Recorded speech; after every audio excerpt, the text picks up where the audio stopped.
My name is Isaac Fowler, and this is my Nurse 113 IV therapy checkup video. Alright, so the first thing we're going to do is we're going to check our patient's chart. We're going to verify that our orders, make sure that our patient has no allergies, and we're going to check for a history of CHF, renal disease, mastectomy, AV shunt, and that they have no CVA. We're going to assess their lab values and their vital signs and make sure that no surgery is needed at this time. So before we start gathering our supplies, we're going to do our hand hygiene.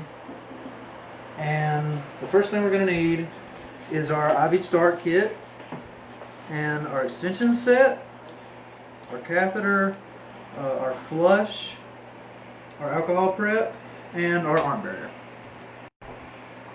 About to enter the patient's room. Hi, my name is Isaac Fowler. I'm a middle state nursing student. I'm going to be helping start your IV today. Can you tell me your name and date of birth, please? And I'm going to lay my materials here, and I'm going to start my hand hygiene. I'm going to do my hand hygiene. I'm going to make sure that my patient's in a comfortable position and that my workstation is at a waist height. And first, I'm going to clean off my little workstation. And then I'm going to set down my moisture barrier first.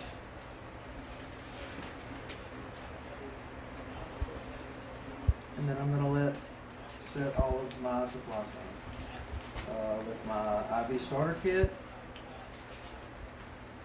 my extension set, my flush, my alcohol preps, and my catheter, and my arm barrier. The next thing we're going to do is we're going to open up all of our packages first. We're going to do it with a sterile technique. Make sure to fold our packages back and under. And while we're doing this, we're going to explain to our patient, what it is that we're doing. That the physician has ordered them a IV today, and that they're going to be having meds pushed through it, and they're going to be getting fluids through it. So they've sent me in here to try to get this IV in today. All right. And now that I have that, I'm going to remove my needle. And I'll make sure to prime it to get all of the air out of my needle. And then next I'm going to attach my extension kit. And make sure to remove this sterile cap. And I'll make sure to put it back in here without it touching anything. Make sure that it remains sterile. And next we're going to look at our tape that I've already taken off. We have two 5 inches and two 3-inch pieces of tape that are torn in half. And then we're going to go over here to our patient. Now that we're getting ready to start our IV, we're going to assess their daily activities of living. You'll just try to, and you're also going to assess for any previous IVs they've had, any problems that they've had with their IVs. That way we can determine which vein on their arm and what way we should go about putting an IV in their arm. And then we also make sure that you assess their dominant hand, because that also helps for figuring out what is the best way to get their IV. So the next thing we're going to assess for is edema, and we're going to assess their lung sounds, and we're going to assess for any allergies that they have that might contraindicate this IV, and assess for the skin tuger and any jugular distension that they may have. And then next, now that we're getting ready for our IV, we're going to tank out our arm moisture barrier. And we want to make sure to place this under the site of our IV.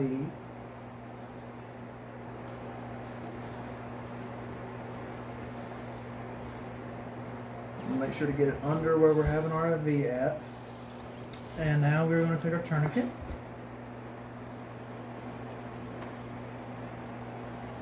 And we want to try to get it 4 to 6 inches under where we're going to be starting our IV side at.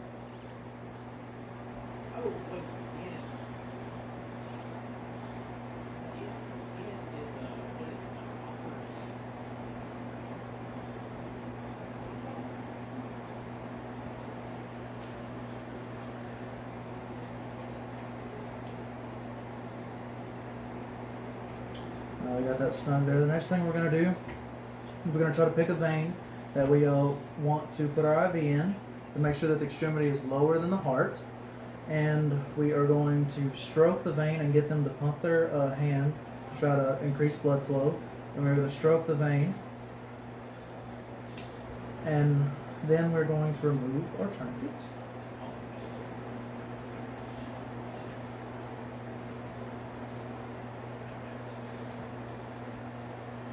And now that we're ready for our IV, we're going to don gloves. Clean gloves. This is not a sterile procedure, so we're going to don clean gloves.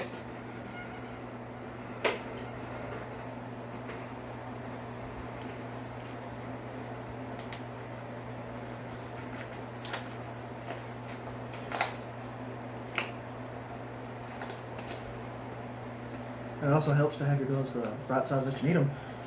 And then we're going to take our alcohol prep, and we're going to prep and clean the site that we have here on our vein. So the next thing we're going to do is we are going to start our IV on our vein puncture. So we are going to reapply a tourniquet in 4 to 6 inches above our IV site.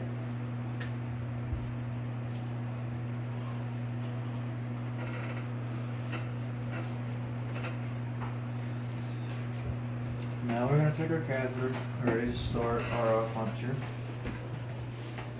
And we're always going to hold it bevel up. And we're going to pick our vein here that we already have picked out, and we're going to tell our patient to relax and warn them a sharp stick. And so we're going to try to come in, again, bevel up. We're going to pull the skin taut, and we're going to go in at a 10-degree angle. And as soon as we puncture the skin, we're going to observe for flashback, and then we're going to go a 1/4 of an inch in, and then we are going to take our catheter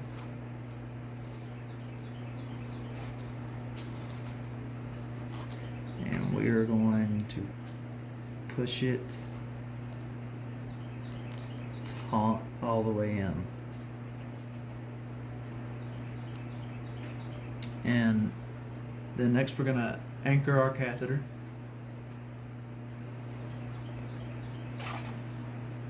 Pausing. Alright, now that I have my catheter flush with the skin, I'm going to stabilize my catheter. And while I have my catheter stabilized, I'm going to remove my tourniquet.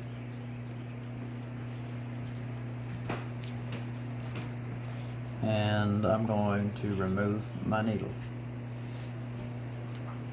And I'm going to make sure to apply some pressure here on the vein so I do not have any blood come out. And then I'm going to remove my needle.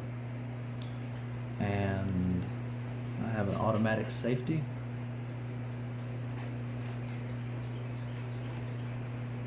And I'm just going to dispose of it in the sharps box. Yeah, go ahead, stop. Apply our chevron. We're going to go sticky side up under our tape, under our catheter. And we are just going to cross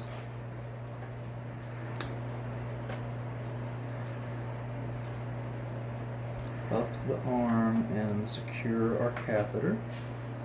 And we can release pressure now that we've secured our catheter. And next, I noticed that my hand was all over the venipuncture site. I'm going to make sure that I take my alcohol swab and I clean my venipuncture site. And then now that I have that done, I'm going to take my 2 big pieces of tape. And you always want to make sure that you don't tape over your venipuncture site, that we don't contaminate our venipuncture site again. And just secure my extension set.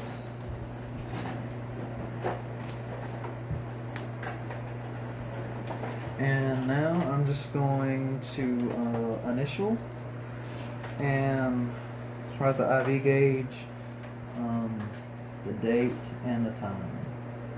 F for Isaac Fowler, 22 gauge. And it is 0900 at on June the 10th of 2000.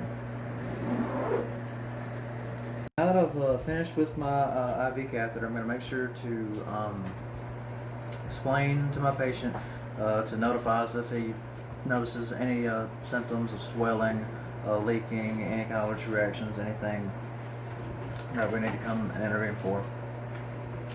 And now that I've explained to him, I'm going to start cleaning up my work set. Remove the moisture pad and tourniquet from under his arm. And I'm going to dispose of that in my waste basket. And close up all of my supplies. Make sure that everything was disposed in the sharps box that needed to be in the sharps box. And then dispose of all my unused supplies and moisture barriers. And I'm going to remove my gloves and hand hygiene.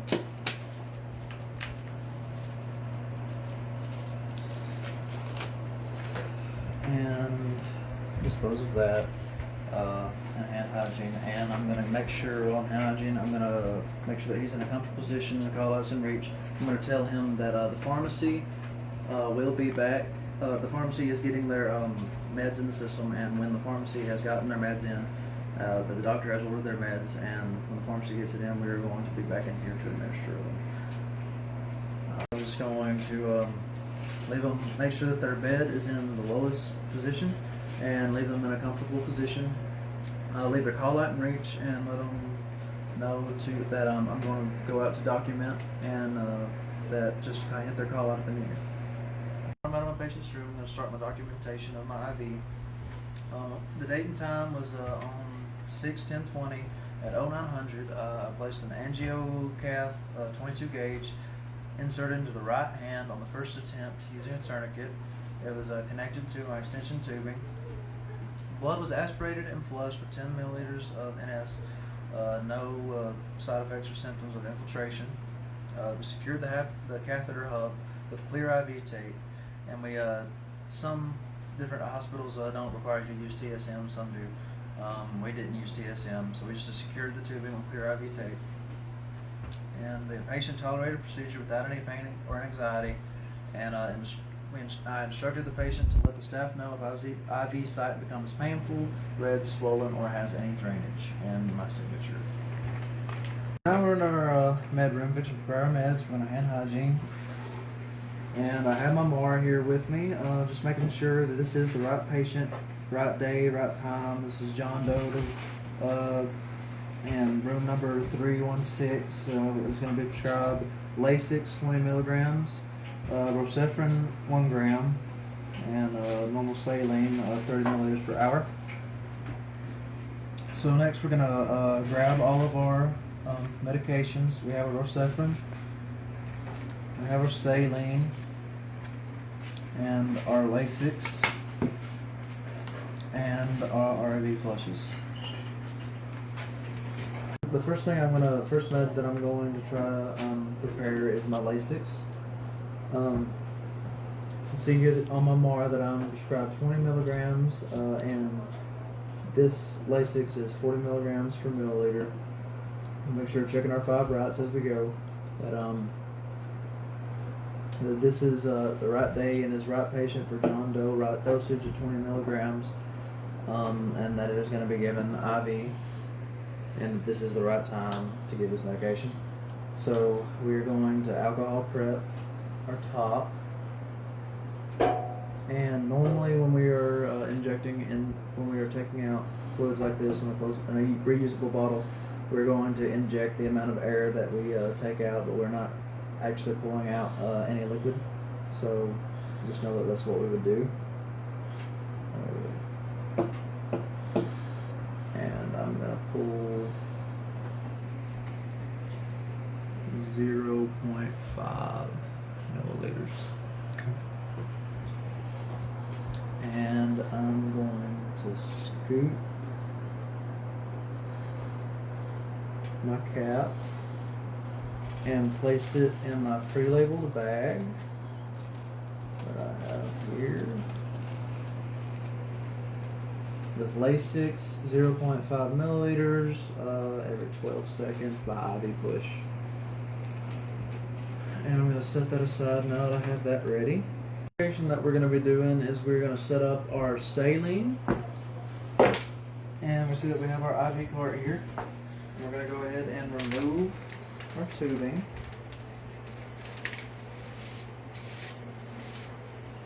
Our bag. And we are going to take our IV bag, our saline, and go ahead and hang it in our lowest position on our IV. Next, we are going to take our tube and we're going to clamp it. This is my clamp, and then we're going to spike our tubing to the bag.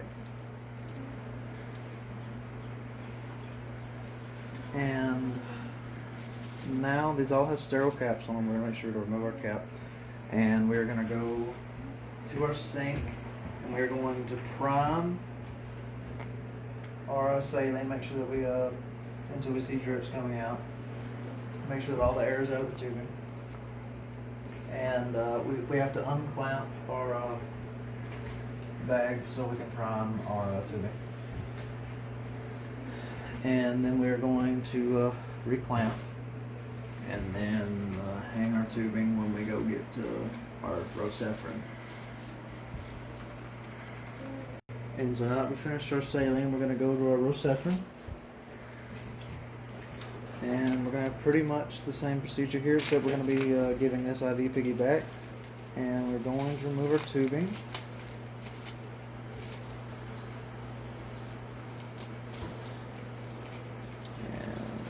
Hang our bag higher on our IV. I'm going to make sure to clamp off our IV tubing before we spike it. And I'm going to spike it to our bag, make sure that this is clamped. And we're going to again take it over to our sink. And with this, we're going to unclamp it, and when we're priming on our Rocephin, we'll make sure that this is a precious antibiotic. We don't want to waste any, so we're going to clamp at the end until we fill all the way to the end of our tubing so that we're primed. Now all I have left to do is, this is clamped again, I'm just going to clean off the end of my Rocephin and my port where I'm going to be giving into my normal saline. And then I'm going to piggyback into my saline. And now that we have that set up, we're going to grab our MAR. We're going to check our 5 rights for our Rocephin and normal saline. That Rocephin, we are giving 1 gram IV push daily. It is IV push, and it is for Mr. John Doe, November 3/16, and the expiration date is still good on it. And for our normal saline, that we are giving 30 milliliters per hour, that our expiration date is still good, it goes out in 5/22, and that it is also going to be IV push for Mr. John Doe in room number 316. And on my IV push, I'm going to be pushing my normal saline, I'm going to be piggybacking on my Rocephin. I'm in the medication room and I'm entering my patient's room, and I have my IV cart here. My name is Isaac Fowler, and I'm a real estate nursing student. I'm going to be administering your meds today. Can you give me your name and date of birth? And I'm always going to hand hygiene. I'm just going to set some of my stuff, and I have my MAR with me. Set this up to the side. I'm going to hand hygiene. The medication we're doing is our Lasix. We'll start with our MAR. I'm going to make sure that we check that it is 20 milligrams. Is the right dose, and we are giving the right drug. We are giving Lasix, and that it is to be given IV at this time on this day, and that it is not expired. All right, now we're going to move on to our Lasix, and we have our IV flushes and our medication. We are going to clean our port, and we are going to unclamp here when we go for IV flush. Unclamping, and then are flushing and clamping back after our flush. Put it in our sharps disposal box. We're taking our alcohol swab and cleaning again. And then we are going to remove our needle and cap, and we're going to put that in our sharps disposal box. I'm going to take our Lasix. Again, we've cleaned. And we're going to screw that in, and after we screw it in, we're going to clamp. We're going to unclamp here, and making sure that when I'm infusing, that I'm infusing this 1 unit every 2 seconds, or 12 seconds, and 1 unit.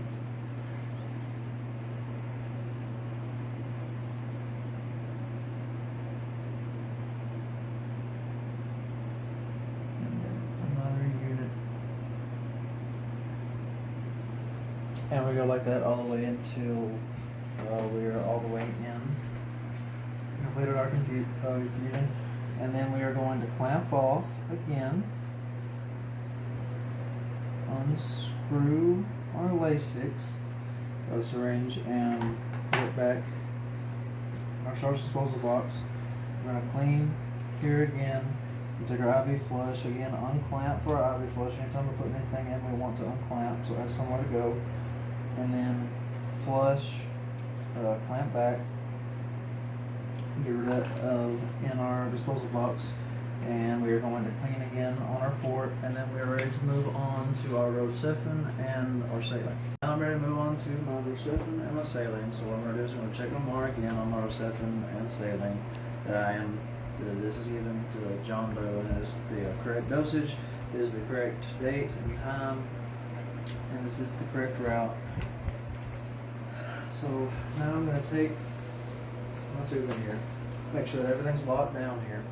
I have all of it locked, and then connect my tube and make sure it's locked here still.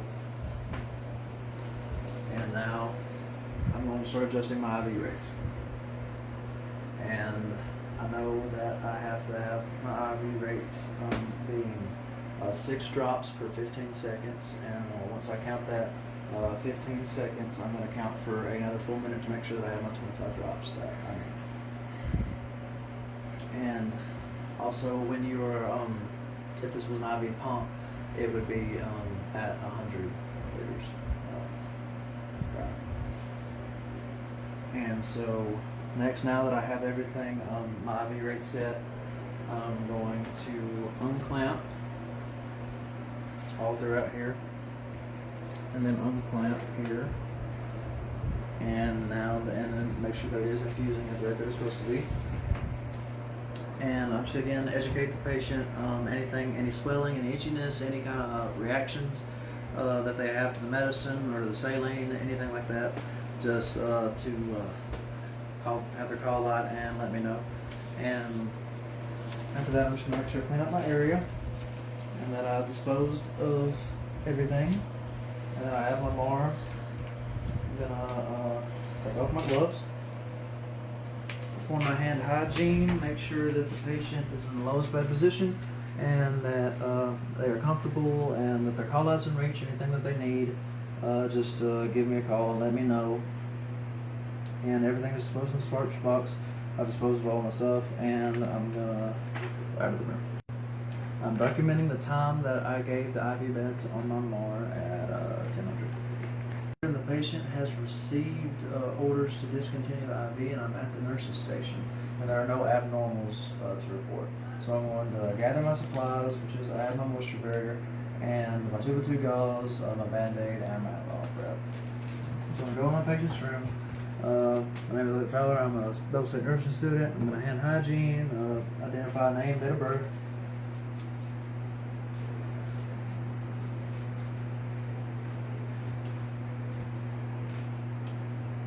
And next I'm going to apply my gloves.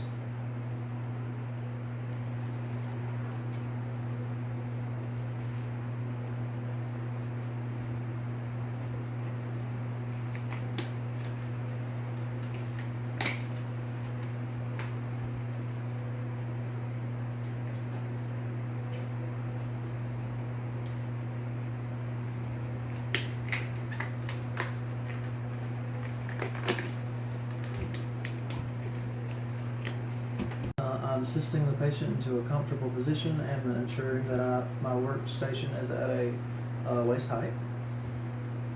And next I'm going to be discontinuing the primary and secondary IV tubing. I'm going to be pouring any excess into the sink.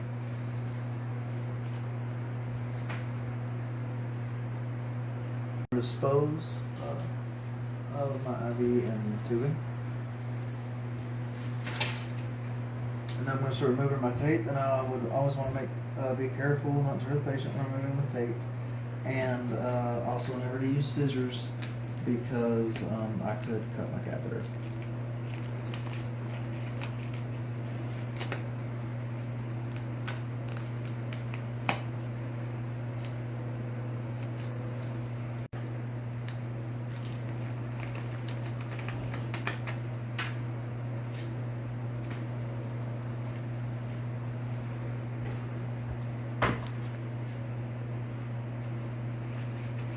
Make sure that my catheter stays in while I'm removing my tape.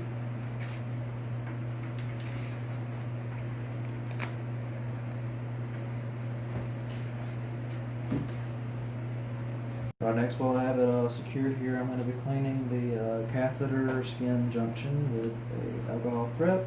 I'm going to be noting for any signs of infiltration or phlebitis. And I'm going to take my 2x2 gauze. I'm not going to put any pressure on it while the catheter is still in. And I'm going to remove my catheter. And after the catheter's out, I'm going to place pressure. And I'm going to place pressure, let's say I place pressure for 30 seconds. And I do remove this in Sharps disposal. And I place my pressure for 30 seconds, and there was no more blood. And once I've applied pressure on my gauze, let's say I applied it for 30 seconds, and there was no more bleeding. So I'm going to take my Band-Aid.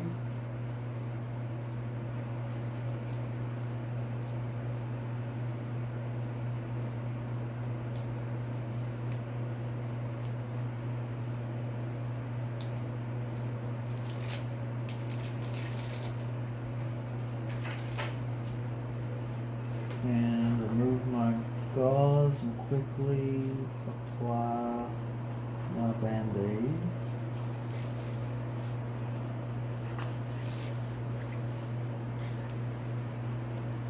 I'm going to make sure to assess my catheter that it is seems to be the right length and is intact, and make sure to dispose of it in the Sharps box.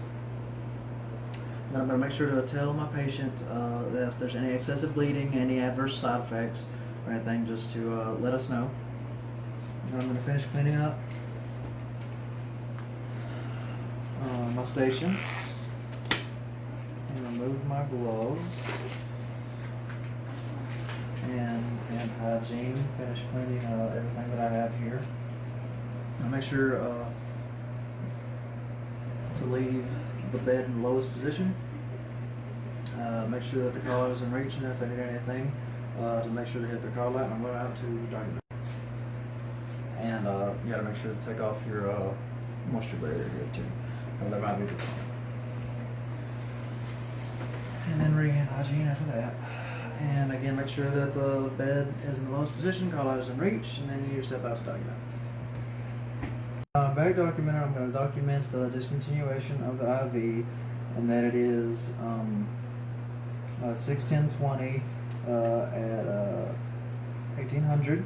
The order received to discontinue IV catheter, angiocath 22 gauge, was removed from the right forearm. The catheter tip is intact, no redness, swelling, tenderness, nor drainage at site.